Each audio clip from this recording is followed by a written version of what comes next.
baafadhooti. Warri dargaggummaa umurii biddaati hundumtuu si waama addaan baafadhooti. Warri si ergatan baay'ee jiraamtarii eenyuuf akka ergamtu addaan baasii bari. Mul'ata qabaadhu hin ta'iinii jaamaa sitti mimmiidhagee hundumtuu si waama. Wanti calaqqisu hundi warqee miti waanuma argite duukaan fiigiin ati. Wanti babbareedee ammaaf si hawwatu ati shakkuu qabda booda akka si nyaatu. Sobee mimmiidhaga irra keessa garottoof hin gatiin keessisaa bineensa.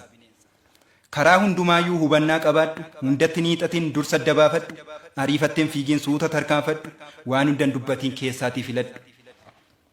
Humni dargaggummaa waarshaa gurguddaadha garuu of dagannaan si guba ibiddadha. Dargaggoonni martuu imaanaa baanneerraa akkas akka ta'e hunduu hubanneerraa. Imaanaa kan keenya imaanaa kan maatii kan firoottan keenyaa kan lammii hundaati imaanaa kan sabaa imaanaa kan biyyaa yoo eeggachuu baanne gaaf tokko nutti iyya. Humna qabdu kanaan ba'aa ormaan baatiin buddeena jal'inaa mi'aawullee nyaatiin albuuda gatii guddaa tuullaa meetii fi warqee harkatti otoo baannuu kayyaa hin banne baqee maal rakkannee kajeellaa xiraa'aa booruu ormaa harka keenya guuteera urgaa anna dhiidamma. Kennaa gatii gurguddaa kan eessattuun argamne gatii otoo nun baasisiin kan waaqayyo nuu kenne humna biyya jijjiiruu dandeettii garagaraa kan ittiin kunnee deemnu adeemsa karaa dheeraa dugdaaf harkatti baannaa hin galle malee nuufuu eebbi keenya yandoodha miti cobaa fi tiifuu eenyuun lakkaa'ee fixaa cirracha laga keessaa kennaan keenyas akkasii nutuun barreen maleessa. Barri dargaggummaa yeroo eegee darba namni erga dulloomee wanta baay'ee gaabba humni kee otoon dhumiin jabaadhu hojjedhu gaabbiin otoon dhufiin seenaa galmeeffadhu.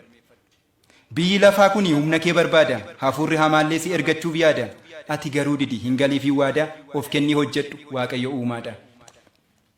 Phaawulos kan nurraa eegamu hojii gaggaariiti. Warra nama balleessan boolla namaaf qotaa seenaan hin arrabsa waamee maqaa isaanii.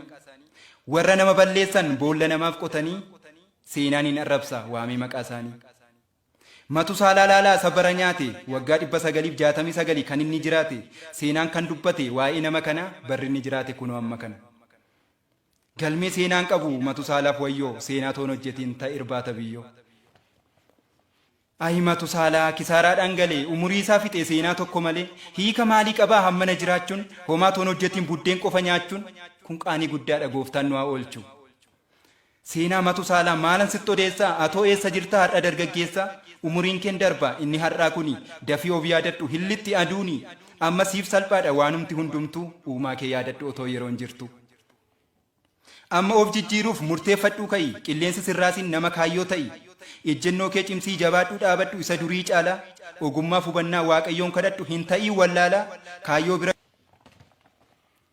Bineensi hin argamne dhokatee si gaada qullaa si hambisuuf baay'ee si barbaada ayyaanaaf dibata dura baachaa turte akka qullaan deemne as geessee gurgurte.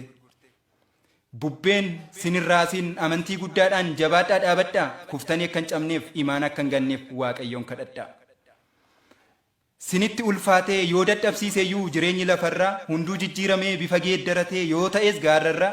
Kophee koyaa bara baasoo shashee waliin tapha baane dhalootaaf hin si barsiisa walii waan eeggatatane.